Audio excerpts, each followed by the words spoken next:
Welcome to the Standard of Truth podcast. In this podcast, Dr. Gerrit Dirkmaat and Dr. Richard Leduc explore the early history of the Church of Jesus Christ of Latter-day Saints and the life and teachings of the prophet Joseph Smith. They examine the original historical sources and provide context for events of the past. They approach the history of the Church with faith, expertise, and humor.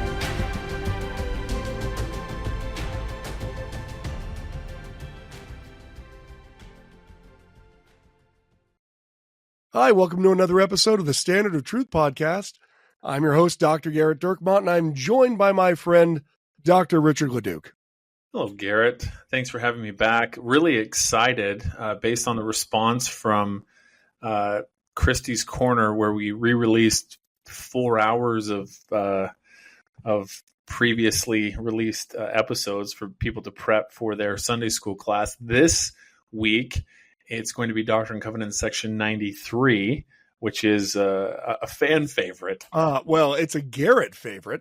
I mean, if you had to pick a revelation that was the most important revelation Joseph Smith received, man, like 76 and 93 are in competition with one another. They are the ones that are the most transformative of understanding who we are and why we're here. Now, of course, Book of Moses and the Book of Abraham, coming in on there as well. I mean, there's lots of really amazing stuff that Joseph Smith receives from God. And that's not even counting the translation of the Book of Mormon. I mean, there's all kinds of things that he's got. But Doctrine and Covenants section 93 is very important. And so as you study it, I mean, I don't know that you're going to listen to all 3 of these bonus episodes. My guess is that you're not. No one listened to them in the first place when we released them. Why in the world would someone listen to them now? But there's 2 parts of this that are just radical Latter-day Saint theology. The first is talking about the nature of who Jesus is. And the next is the nature of who we are. And those 2 things are not the same. They're not the same thing, but they're very related in that revelation. Doctrine and Covenants section 93 is going to teach radical truths that are rejected by essentially every other Christian denomination. So as you got to not be a lazy learner on this one. You got to want it. You're going to have to download it and listen to it. But if there's any revelation that's worth your time to not just listen to a barbershop quartet and then a five-minute rollout, it's Doctrine and Covenants section 93, because it is the revelation that's going to teach you who you are and who God is and who Jesus is. And that is, eternal life, that they might know thee, the only true God, and Jesus Christ whom thou hast sent. So I look forward to what people's feedback is after listening to the multiple bonus episodes that they didn't want to listen to and probably still won't. So over the last 2 weeks, Christie's Corner has turned into 7 hours of bonus content, of re-released of old stuff. So yeah, Christie's Corner has turned into Christie's pre-planned gated community that has multiple guard posts and video cameras. Yeah. Well, so then, Gerrit, this allows us to jump straight into Phoebe Draper Palmer Brown mailbag, and this first email comes to us from Sydney. The subject is: do not read Dean's email. He's a fraud of a Littner. Also, please announce my pregnancy. Now, that's a subject line that we usually don't receive. Yeah, no, that's we rarely have competitive emails telling us to not read another person's email who's already emailed us. That's next level competition. I believe I did respond to her husband's email here, but we will not read it because she's the one that's pregnant. And my understanding is that trumps whatever the heck her husband has to say. How do we know that she's actually pregnant, Richard? Well, because she attached a picture of these of the ultrasound. The ultrasound. Yes. Yeah, we have an ultrasound that was sent to us. But also, what's the other reason? So she is top 1%, according to Spotify, of all listeners. Not that that she listens to it the most. No, of anyone that has ever listened to or ever will listen to. If all of the books were filled with people that have ever listened. Anyway, she's the top 1%. If all listeners were like Sydney, the very podcast itself could not be contained.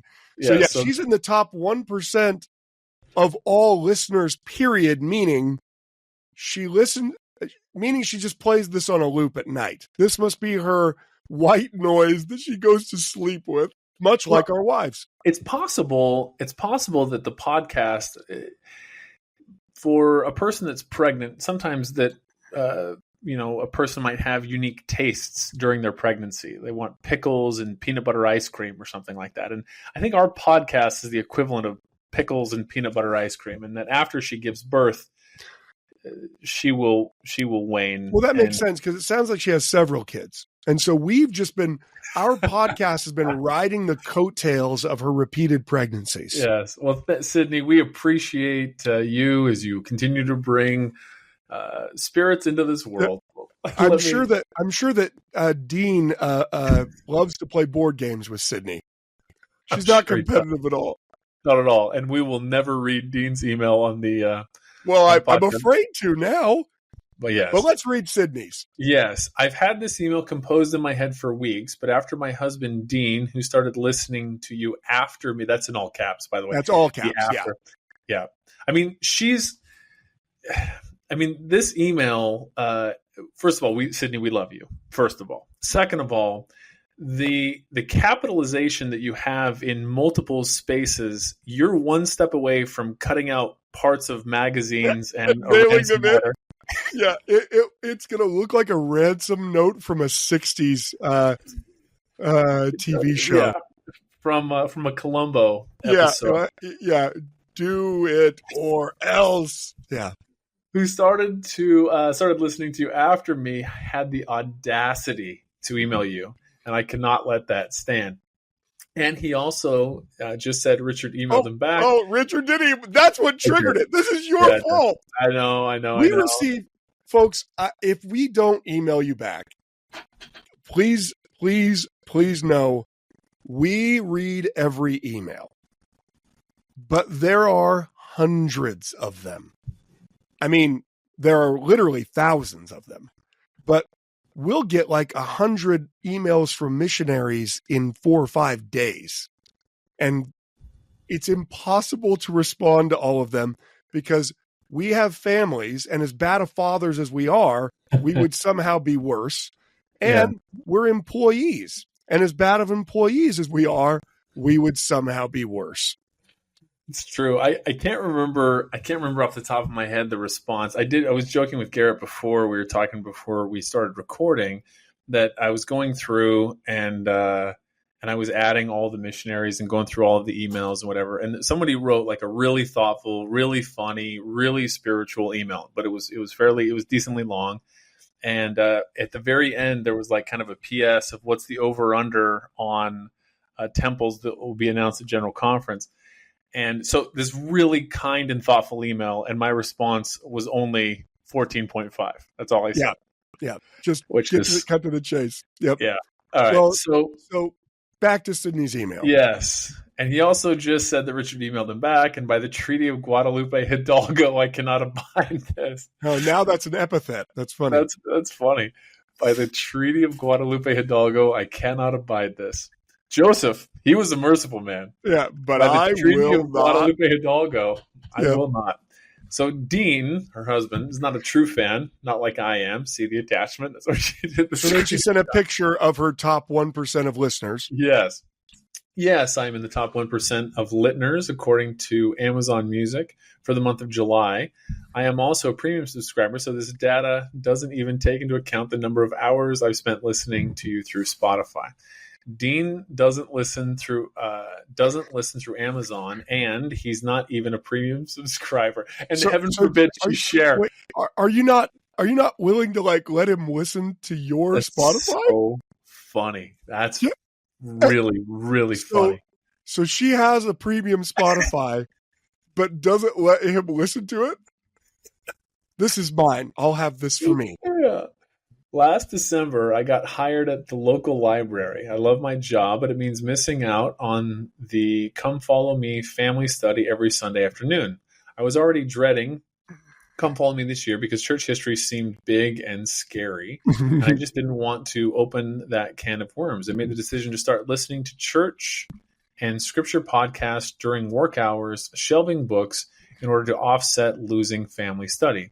Well, I've Pavloved myself. She's got several turns of phrase that are very funny.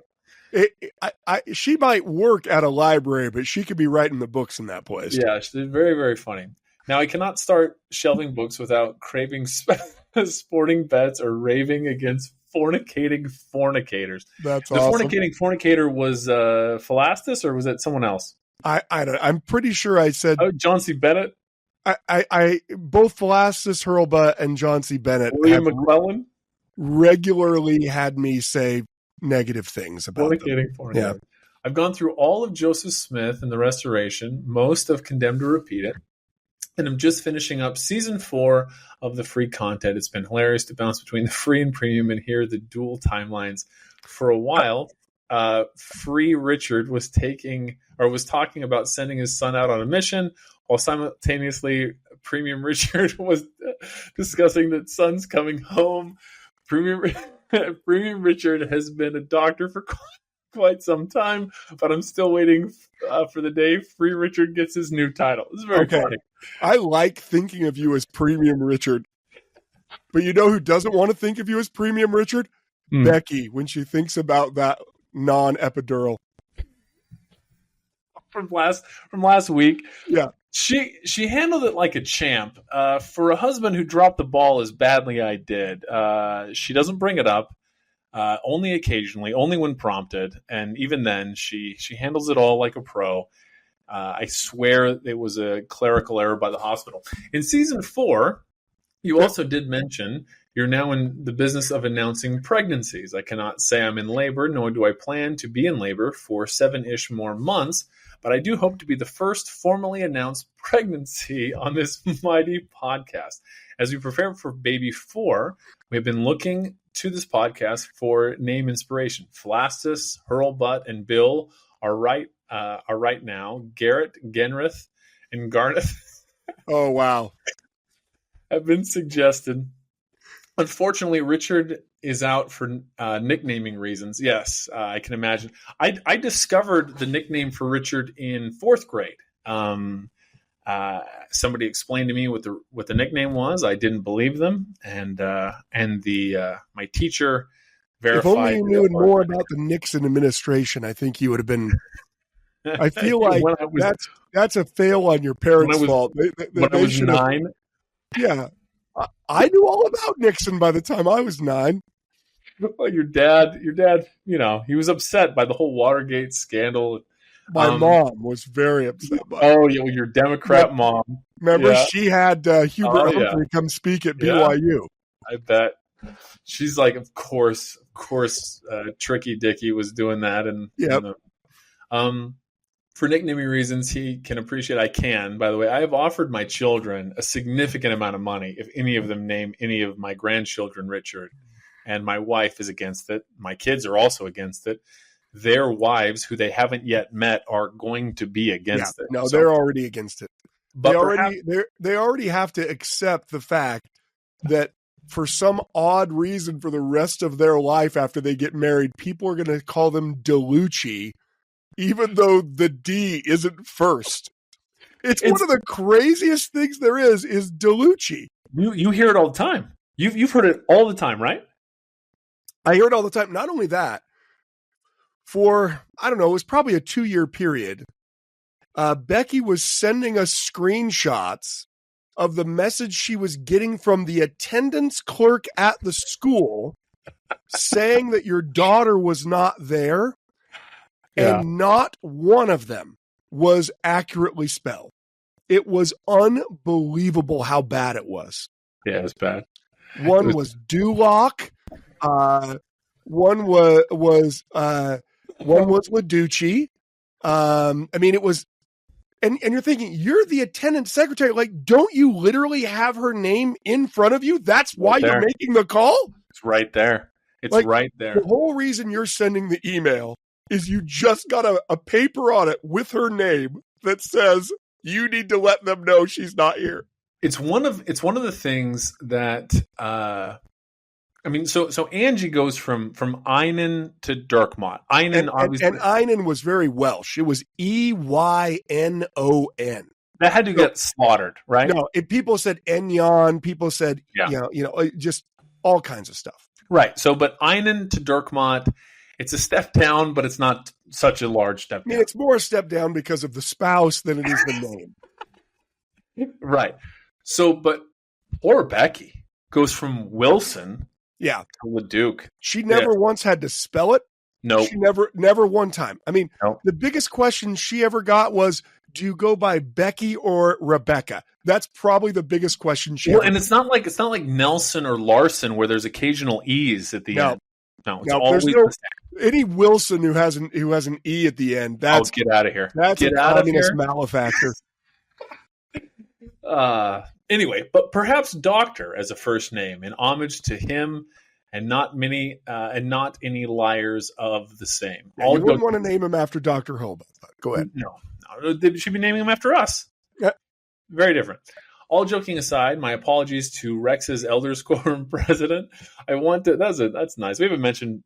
I love Rex's Elders Quorum president. One of our favorite listeners. Hopefully, he's still listening. There's no way he's still listening. No. Rex's Elders Quorum president. If you're out there, we please let us know. Yeah, I want to thank you for the work you've done. You're like a dad shining your flashlight under the bed and in the closet to prove that there is no boogeyman lying in wait to snatch us up. That's quite the great analogy. That's a great analogy. Church history is nothing to be scared of. Thank you for the work you do to strengthen testimonies and keep us laughing. We hope to join a tour someday. With all the filthy liquor I get from the public library and 4 kids under 8, I will likely be long after Gerrit willingly discusses polygamy. By the way, Sydney, Gerrit and I have both been where you are, and we wish you well. And as Trace Atkins says, you're going to miss this, which is a lie because it's just that's not true. Yeah, it is a. It is a tough thing to have 4 kids under 8, and I don't know when exactly how old your 7-year-old is, but you might have 5 kids under 8. It sounds like if you are pregnant. So we did that. We had 5 kids, 8 and under, and it was an absolute blast. But I will say the reason why I don't believe in the you'll miss this is it's fun all the while. Like it's I don't look back longingly because I enjoy. I mean, our adult kids are a blast. I mean, they're hilarious. Anyway, my Type A self yearns for an index list of episodes. Should you ever open an unpaid internship for this, I would love to apply. Well, first of all, if we ever open an internship, it will of necessity be unpaid. So, that goes without saying. That's the same thing as saying, "Do you have an internship?" It's unpaid. Sincerely, Sydney and Fetus. So thank you, Sydney. We sure appreciate your. So you're willing to read the Fetus's email, but not your husband's. I see. That's yeah. Dean can go to the horned one. We're not going to read his email at all. That's funny. This email comes to us from Dallin. Dear Dr. Dirkmott and Dr. Leduc, this is my first time writing into a podcast, or any podcast for that matter. I know your time is valuable, so I'll get cut to the chase. I was recently approached by an associate whom I will call Brother Cage, who believes that there may be a hidden treasure map on the back of one of the early church documents currently housed in the church archives. When I asked how he knew this, he simply said he had experience with hidden maps on the back of priceless historical documents.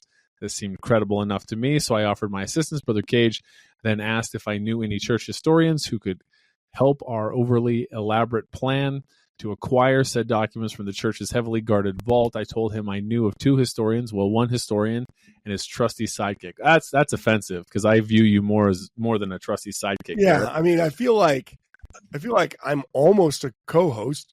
Almost. So I mentioned you both. Given your experience with the archives, Dr. Dirkmott, I figured you'd be a perfect person to get us on the inside. Brother Cage isn't sure that the map might lead us to Moroni's cave, the stolen 116 pages, the definitive answer to all polygamy questions, but there's only one way to find out. So are you in? Richard, I'm assuming you're already in, which I am. Absolutely. Yeah, Richard, you had Richard at hello. You absolutely did. You had Just me at like doctor. he's always, hello, Garrett. You always have Richard at hello. Garrett, the ball is in your court. But on a more serious note, speaking of the treasures, did Joseph Smith or any other church leader ever comment on what they believed were written in this sealed portion of the gold plates? And did they ever say when we might actually get to read it? Thanks for sharing both of your knowledge and humor through the podcast. Keep it up. Okay, so this is a good question. You know, what's on the plates? I mean, obviously he's making fun of national treasure there. He did ask in a PS, have you, when you've handled original church documents, have you ever flipped them over just to check for treasure maps? I'll tell you what, there is a reality that sometimes you have to flip documents over so that you can see what was originally written on the other side because of some problem on the other side. But the closest thing to that is when I worked with the fragment of the papyrus scrolls, the fragments, and one of those fragments, the way that they strengthened it was they used, some old discarded paper, and they pasted the papyrus fragment to this discarded paper. Now, this used discarded paper just so happened to be the original plans for the Kirtland Temple.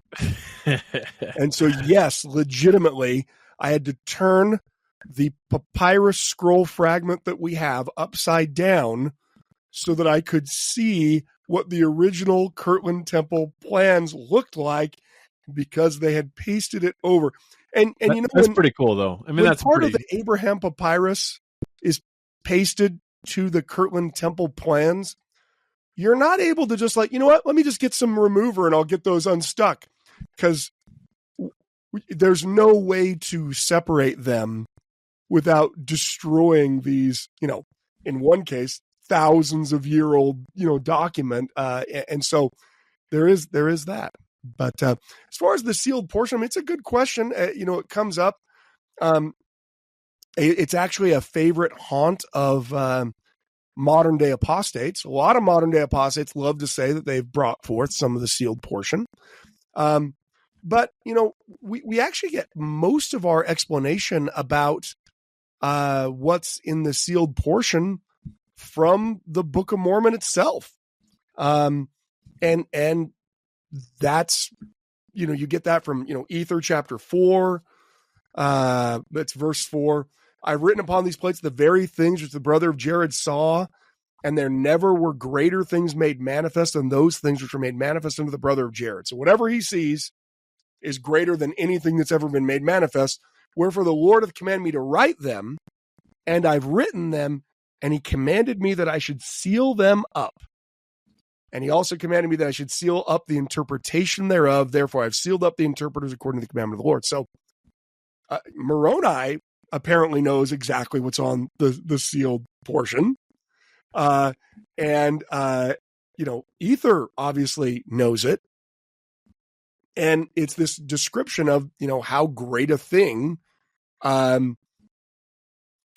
he saw. Ether chapter 3 tells you that when the Lord had said these words, he showed unto the brother of Gerrit all the inhabitants of the earth which had been, and also all that would be, and he withheld them not from his sight, even to the ends of the earth. So one of the things that's on it is the brother of Gerrit seeing the entire history of the world.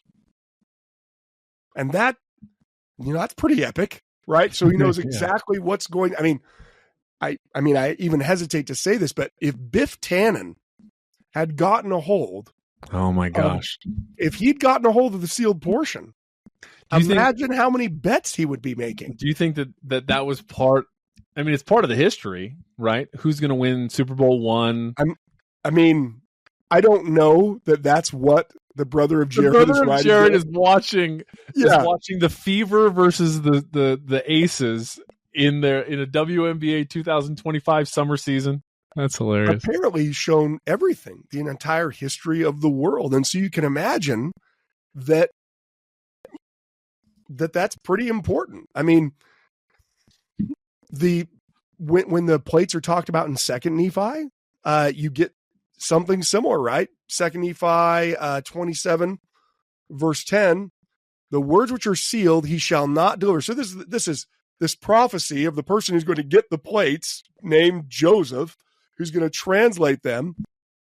But the words which are sealed he shall not deliver, neither shall he deliver the book, for the book shall be sealed by the power of God, and the revelation which was sealed shall be kept in the book. And now part of the question was, when are we going to get that? Until the own due time of the Lord, that they may come forth. For behold, they reveal all things from the foundation of the world unto the end thereof. And the day cometh that the words of the book which were sealed shall be read upon the housetops, and they shall be read by the power of Christ, and all things shall be revealed unto the children of men, which ever have been among the children of men, and which ever will be unto the end of the earth.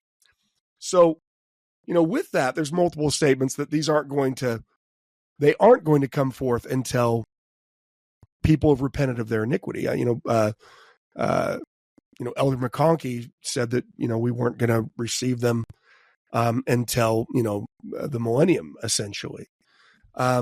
So I don't know what's on them specifically, but I certainly know that at least part of what is on them is that vision that the brother of Gerrit saw, and that they are kept from us.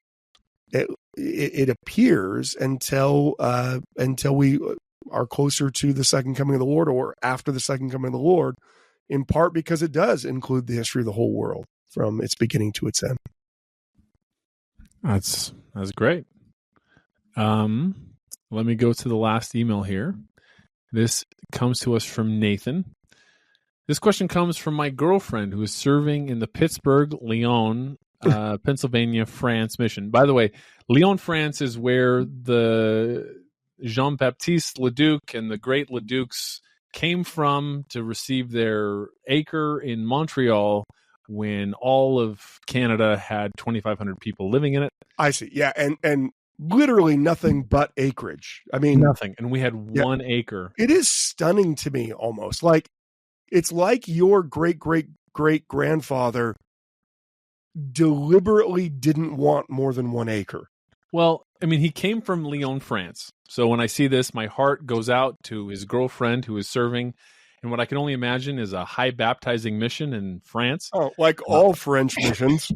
Well, so with the immigration, though, it's actually pretty sweet. France and Spain have that in common, I think. You get a lot of African or South American immigrants. And ironically, the French and the Spanish brought Christianity to Africa and to South America, but then they're bringing it back to France because I think they have forgotten some of that. But anyway, I go on. As far as I know, there are only 2 places we really learn about what happened to the plates after the translation. Joseph Smith History 1:59-60 mentions that Moroni will ask for the plates back, and Brigham Young went on a big rant about a cave in a hill in Cumorah in 1877. Are there any sources to back up Brigham Young's claim? Are there any contemporary sources around 1820? Look at him using contemporary sources. Yeah, isn't that amazing? Well, nice job. Well, you're killing it, Nathan. Nice work. Also, if you wouldn't mind sending the Google Drive to my girlfriend, that'd be awesome. And we did. So Genrif, if you can help us find Brigham Young's about the Hill Cumorah and opening up and all of the plates. So Joseph, delivers the plates back to the angel, right? So, in fact, the angel seems to take charge of them several times while Joseph has them, right? So, I mean, Yeah, hey, right. where are the 116 pages, Joseph? The next thing you know, actually, the angel takes the plates, not literally because Joseph asked.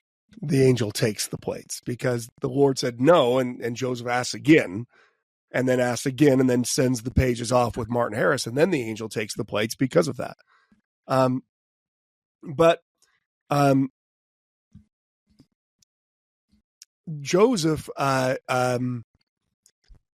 is going to say that he delivers the plates back to the angel, and that's also what Brigham Young is going to say. I mean, he's going to say something similar along with the seer stones, the Urim and Thummim stones that were found with the plates. Joseph put the Urim and Thummim with the plates when he had done translating them. That's one of the things that Brigham Young says in 1853. The reference that you're making to the cave, that's actually a reference to Brigham Young is the one who popularizes this, but it's actually multiple people who talk about this. Maybe we'll just go to the Brigham Young quote itself, because this is probably where it's coming from. I lived right in the country where the plates were found from which the Book of Mormon was translated. So this is Brigham Young giving a sermon. The reason why so many people are familiar with it is it's in the Journal of Discourses. It's an 1877, June 17th, 1877 sermon. And this is, getting nigh on to the end of Brigham Young's life. But he talks about the plates and this experience, which he says he heard from Oliver Cowdery. Okay, so this is not Brigham's experience. This is Oliver Cowdery relating it to Brigham. I believe I will take the liberty to tell you of another circumstance that will be as marvelous as anything can be. This is an incident in the life of Oliver Cowdery, but he did not take the liberty of telling such things in meeting as I take. I tell these things to you, and I have a motive for doing so. I want to carry them to the ears of my brethren and sisters, and to the children also, that they may grow to an understanding of some of the things that seem to be entirely hidden from the human family. Oliver Cowdery went with the prophet Joseph when he deposited these plates. Joseph did not translate all the plates.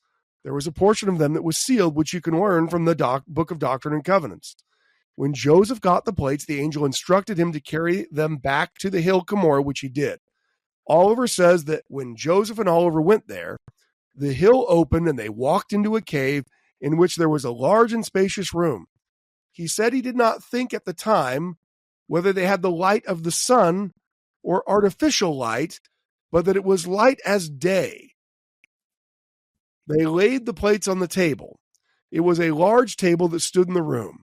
Under this table, there was a pile of plates. I can only assume it's the same table that the angel pulled out from under the stage and brought to the three witnesses, right? I would assume so. Well, I don't know what his budget is, his facilities budget is. It could be the table similar to the table that Mormon is leaning on in the picture where he's sitting on the leopards. Yeah, maybe the table's been passed down the same way. It might be. It's an It's an heirloom. Plates. Here's the table. It was a large table that stood in the room. Under this table, there was a pile of plates as much as 2 feet high. And there were altogether in this room more plates than probably many wagon loads. They were piled up in the corners and along the walls. The first time they went, there was the sword of Laban hung on the wall. But when they went again, it had been taken down and laid upon the table across the gold plates. So apparently there's 2 of these experiences. It was unsheathed, and on it was written these words, "This sword shall never be sheathed again until the kingdoms of this world become the kingdom of our God and his Christ." I tell you this as coming not only from Oliver Cowdery, but others who were familiar with it and who understood it just as well as we understand, coming to this meeting, enjoying the day, and by we go our separate ways. So that's why this story is so much in the lexicon. But Brigham is right. It's not just him. I mean, he's telling that story in 1877, but he actually has repeated it multiple times before that. In Wilford Woodruff's journal, he talks directly about Brigham Young saying this.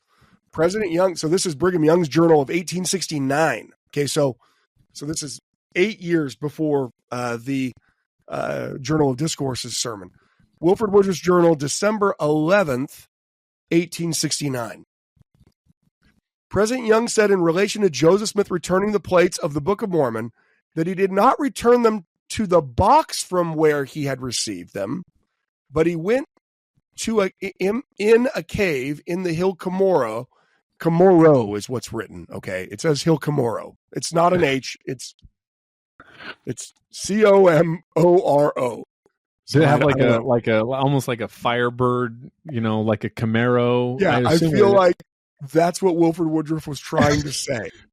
He was trying to say, I haven't read the sealed portion, but I'm pretty sure we know there's going to be a Camaro. Guys, you're going to love this. Yeah. You're going to kill it in the 70s and 80s with this. Yeah, thing. This is going to be great when that light goes green. You're going to be all kinds of excited. Wilford Woodruff said, "When that light goes green." Yeah, I'm telling you. Here at the Standard Truth Podcast, we're opposed to street racing. I want everyone to know that. Do it. My dad, he's passed away more than a decade now, and boy, he loved the show American Graffiti. Sure. Loved it. He watched it all the time and always wanted us to watch it. And really? he loved it. The guy was reliving his youth by watching American Graffiti. So, I can only imagine. So he went in the Hill Cumorah with Oliver Cowdery and deposited those plates upon a table or shelf in that room. There were deposited a large amount of gold plates containing sacred records. And when they first visited the room, the sword of Laban was hanging on the wall. And when they last visited, the sword was drawn from the scabbard. I think he means to say, it says Lou. It was Lou upon the table. And a messenger who was the keeper of the room. So instead of the words being on the sword, the messenger was the keeper of the room, informed them that the sword would never be returned to its scabbard. So the angel's there until the kingdom of God was established on the earth and until it reigned triumphant over every enemy. Joseph Smith said that the cave contained tons of choice treasures and records. So you have Brigham Young again talking about it in these other places. What's interesting is that David Whitmer also talks about a cave where the plates are delivered back up, but with a slightly different explanation. He says, he's asked, of course, by the person interviewing him, where are the plates now? And David Whitmer, so this is 1878. This is an 1878 interview. In a cave where the angel has hidden them up until the time arrives when the plates which are sealed shall be translated. God will yet raise up a mighty one who shall do his work till it is finished and Jesus comes again. Where is that cave? David Whitmer, in the state of New York. In the Hill Cumorah, the interviewer asks? No, but not far away from that place. So now you kind of have, well, wait a minute, where exactly is this? Interestingly, one of our earliest accounts of this says something a little bit different. One of our earliest accounts actually comes from Heber C. Kimball. And he says that, he's talking about some of the struggles that folks have had crossing the plains. How does it compare with the vision that Joseph and others had when they went into a cave in the Hill Cumorah and saw more records than 10 men could carry? So you notice Heber C. Kimball can't be getting his information from Brigham Young giving it as a sermon, because Brigham Young's sermons are after this time period. This is 1856. The ones I just read to you were 1867, 1869 and 1877. So that doesn't mean Brigham wasn't talking about it, but it does mean Heber C. Kimball is talking about this even earlier, more than a decade earlier.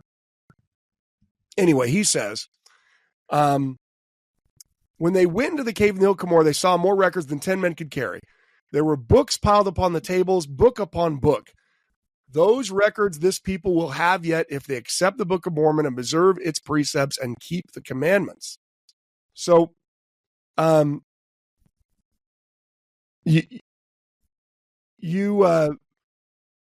get this information, and again, it appears to be coming from Oliver Cowdery and at least in a later source, Joseph Smith Sr. talking about it, that they see all of these records.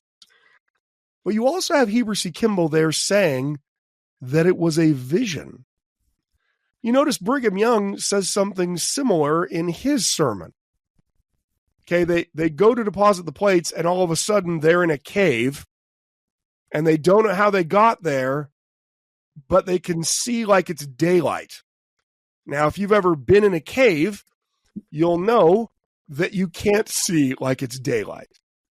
So there is something supernatural going on. We have to at least admit that even if it literally is a cave and they somehow go inside it, how they get into the cave appears to be miraculous, and how the cave is lit up also appears to be miraculous, and the fact that in at least some of these sources, an angel is there with them in the cave, also miraculous.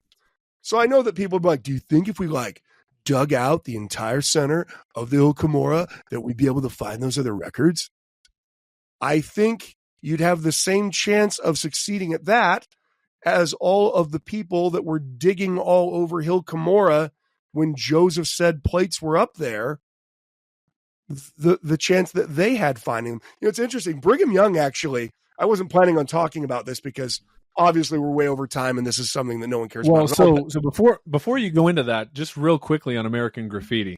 If American Graffiti was made today, what year do you think it would be? Because it was made in the 70s.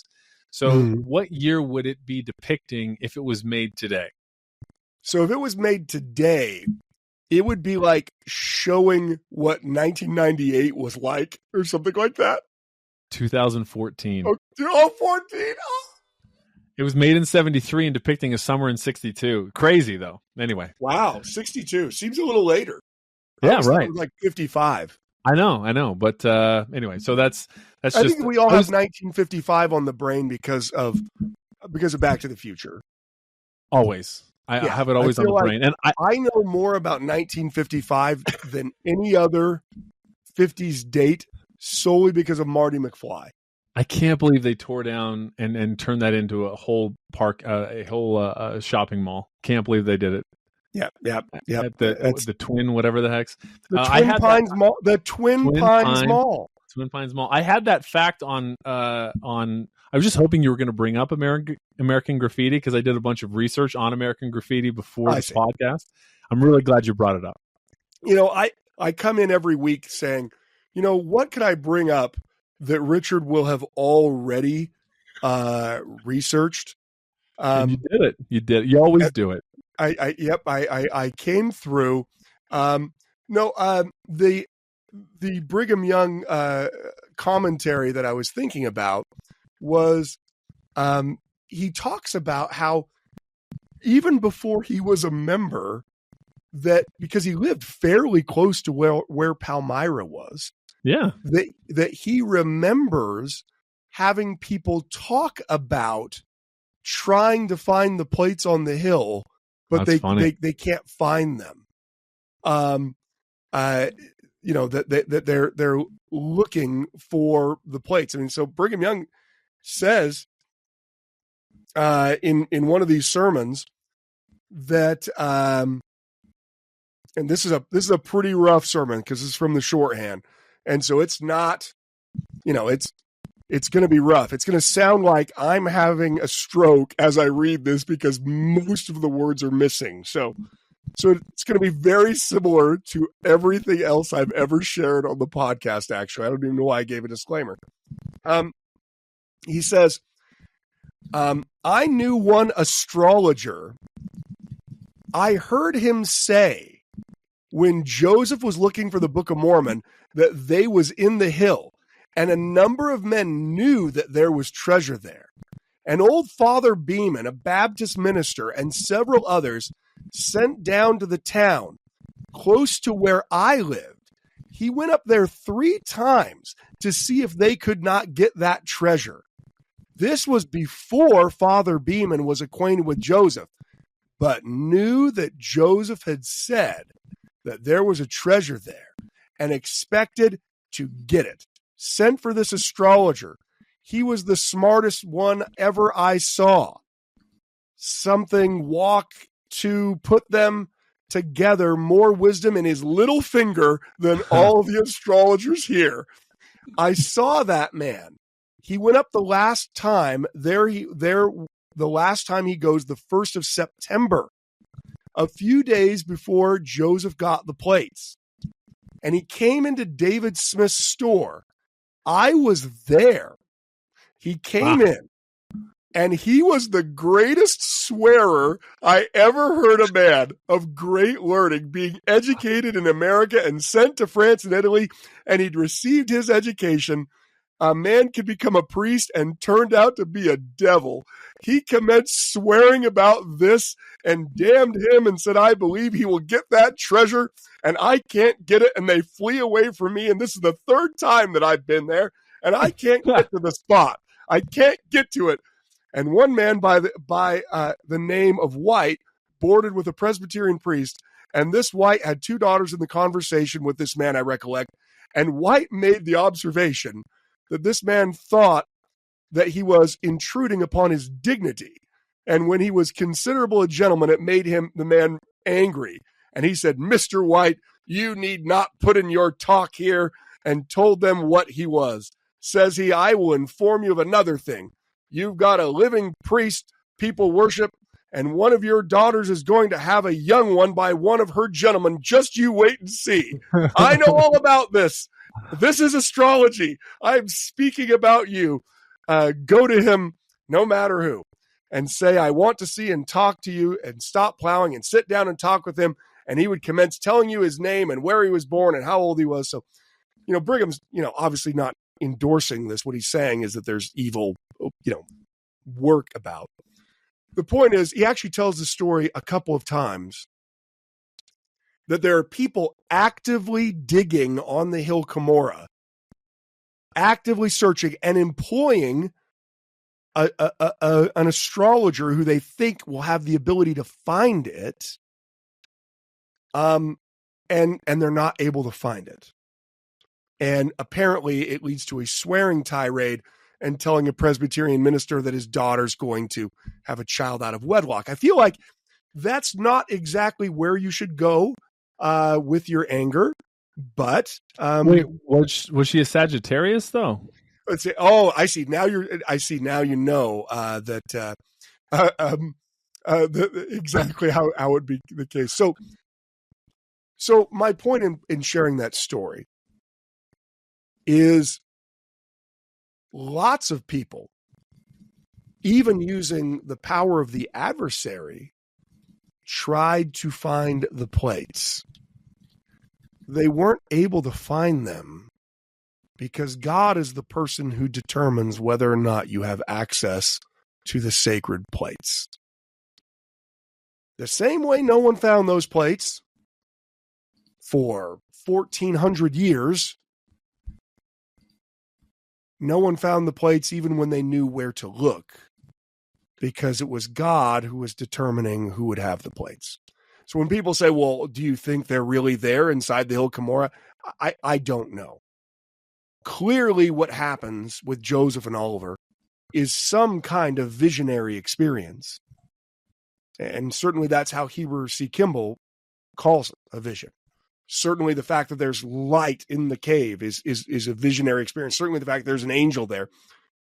I know people who are certain that if you were to dig to the center of the Hill Cumorah, you'd find this cave and you'd find all the plates. And they're certain about it, and it's a stronger part of their testimony than whether or not the priesthood was restored. Basically, it's a big deal to them. I don't know, and I don't know because I can't know. I don't know if that's the case. Now, I can tell you geologically speaking, that the Hill Cumorah is a glacial drumlin, which means it's essentially impossible for it to have a cave because it's just dirt and rocks that rode a glacier down from Canada, probably right past Richard's great-great-grandfather's acre, and eventually melted there, and that's where the hill comes from. Do you think it's possible that some of the plates were deposited in that acre, and that's why there was only an acre? You never thought about that before. You know Neither what? have I. But the vision could have taken them anywhere. Could have. Your great-great-great-grandfather might be more important than you think he is. I think he's. I don't know how important you think he is. But I'm sure he's a lovely gentleman, but less, probably less, but, much less. At any rate, that's where that comes from. Of course, I think there are more plates. Where they are. I think it's very clear just by Mormon's explanation of what he's doing is that there are lots of records. There's apparently enough records that after he's written half of his book, he searches the records and finds the small plates of Nephi. Like, there are undoubtedly many records. Where they are, I don't know. I know you'll find all kinds of people that are more than willing to tell you exactly where they are. But I think we have to deal with things in terms of what do prophets think we need to know about them. Clearly, those prophets and apostles thought we needed to know that vision or that experience took place, and that there certainly were more records. Whether you could get an excavator and dig to the center of the Hill Cumorah and find it, I find that almost impossible to believe, because I believe God protects those records, and only those that God wants to have them will have them. And maybe, as David Whitmer said, it's not even in the Hill Cumorah, but it's in a nearby hill. And they were on their way to the Hill Cumorah, and that's when it happened. I don't know. I know that there's other records. They'll eventually come forth. But I do think it's always good to pause and stop and say, when people struggle with their testimonies, when this world starts to get to them, it is never because we just don't have the sealed portion, or because we just don't have the lost 116 pages, or if only we had more of those writings that, the 100th part that Mormon couldn't include, the 99th part of the 100th that he couldn't include. It's that people aren't embracing the Book of Mormon that we have. God has promised that he will give greater light and knowledge to us. And I think that is true. But he's not going to give greater light and knowledge when we aren't even using the sources we already have. I am stunned when I meet with people who have lots of questions about church history, and they have not read one word, not one word of the Saints volumes, not one word. And what's driving their concern is church history questions. Well, the church spent ridiculous amounts of money and man hours putting together an accessible, easy to read history. And that wasn't enough for someone to get engaged. It kind of makes me think about, Brigham Young talking about, the whole time, especially during the American Civil War. Lots of people like, Brigham, are we about, is it time? Is it go time on Idle? Are we on our way back to Jackson County? And Brigham Young kept having to reiterate over and over and over again, you aren't ready for the second coming. You aren't ready to go to Zion. You're still lying to each other. People are still fornicating. You're still drinking, whiskey in order to plow your field. You guys want more, and you haven't even done what you could do with what you have. And I think there is a danger that's associated with this. People think that if they had a greater experience, a powerful experience, that would change them and they would believe. It's almost like asking to see the plates. If I saw the plates, then I would believe. I have something that came to my mind. I know Richard's mad because we're supposed to be done a long time ago. I'm sorry, Richard. You're just going to have to be angry. But when Wilford Woodruff joined the church, his parents did not. Okay? Now, you might be thinking, no, wait, I'm pretty sure his parents were members of the church. They were members of the church eventually. And I don't mean eventually like, because we got him in a St. George baptistry, proxy-wise. I mean, they eventually joined the church. But in 1834, his parents are writing to him. And to say that they are skeptical of Mormonism is an understatement. They think their son has been deceived. They think Joseph is a false prophet, and they think that Wilford is being led astray. And so Wilford writes them a letter. And I can't read the whole letter because, like his journals, it is lengthy. But I want to read a portion of it because it talks about this very thing about seeing the plates as part of it. He says,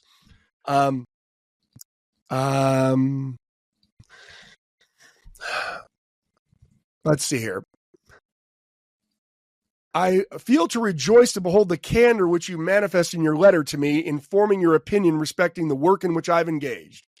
Dear parents, I do not wonder, neither should I think it strange if you did believe me to have embraced grossness of late. Even walking in paths would lead me to ruin and destruction. When I consider the report which is abroad in the land respecting the Church of Christ, or of the Latter-day Saints, which is called by the world Mormons. When John came neither eating nor drinking, they said he had a devil. The Son of Man came eating and drinking, they said, behold, a gluttonous winebibber, a friend of publicans and sinners. And there is in the last days of all manner of evil spoken against the servants of God falsely. So look, he's using the example from the New Testament. Look, for people who are critical, they can't actually be satisfied. John didn't eat or drink. Oh, he must be possessed. Jesus came eating and drinking. Well, look at him. He's a wine bibber. Allow me to ask you one question.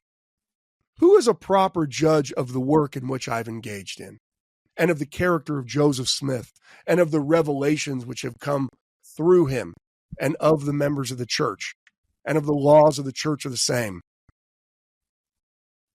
And those who are an eyewitness and personally acquainted with those things, is it those who are an eyewitness and personally acquainted with those things, or those who are not? I believe that I've had the privilege of becoming sufficiently acquainted with the work in which I've engaged, and also with the character of Joseph Smith and of the revelations which have come through him, in order to know whether these things are from the Lord and the kingdom of light, or from the devil and the kingdom of darkness. I have traveled nearly 1,000 miles in company with Joseph Smith, and I believe him to be a man of truth, a man of God, yea, a prophet which the Lord has raised up in these last days, and I believe that he holds the keys of the kingdom as Peter in the days of the apostles. I have heard his teachings, and if I'm acquainted with truth and the Spirit of God, his teachings have been the pure gospel of Christ that have attended with that Spirit of God, and I have frequently seen him when I think he hath been clothed upon with a great degree of the Spirit of God. As it respects the former life of Joseph Smith, I am altogether unacquainted with it. As it respects the certain persons you spoke of, I am ignorant of that circumstance. And the paper that you allude to, because his parents were saying, well, we read that Joseph Smith was a drunkard. His parents are, attacking Joseph. And I expect it was a publication of the World. I have not the least idea that Joseph Smith ever promised to show those plates to any person. Now, one of the claims that was made in Mormonism Unveiled was that Joseph promised to show the plates to Nathaniel Lewis and then refused to show the plates to Nathaniel Lewis.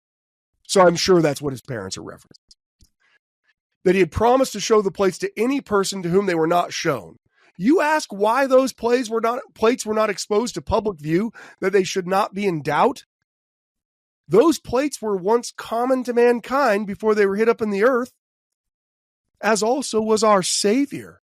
Let me ask you, why was not our Savior, after his burial, again made common to mankind, instead of just appearing to a few witnesses, even as Christ has appeared and been made manifest universally to mankind? It is not at all probable that they would have believed on him any more for this. Neither do I believe that the opposers of this work would believe any more for their having the privilege of seeing those plates. But they were shown to witnesses sufficient to bear testimony as those witnesses for Christ to whom he appeared. And then he goes on to apologize that he spoke so harshly to his father. But his point being, look, God has withheld these things for a wise purpose in order for people to exercise faith.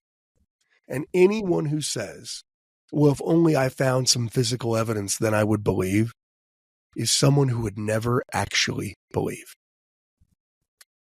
And it's a great question. I mean, Wilford's a much better arguer than I am. Why didn't Jesus appear to the entire world all at once as a resurrected being? Obviously, that would convince more people, because that's not the purpose of this life. So thank you so much for joining us. Read your Book of Mormon. Follow the prophets. Maybe we'll someday get the sealed portion. Thanks so much for joining us. Thank you for listening to the Standard of Truth podcast, hosted by historian Dr. Gerrit Dirkmaat and Dr. Richard Leduc. If you know of anybody that could benefit from the material in this episode, please share it with them. Until next time.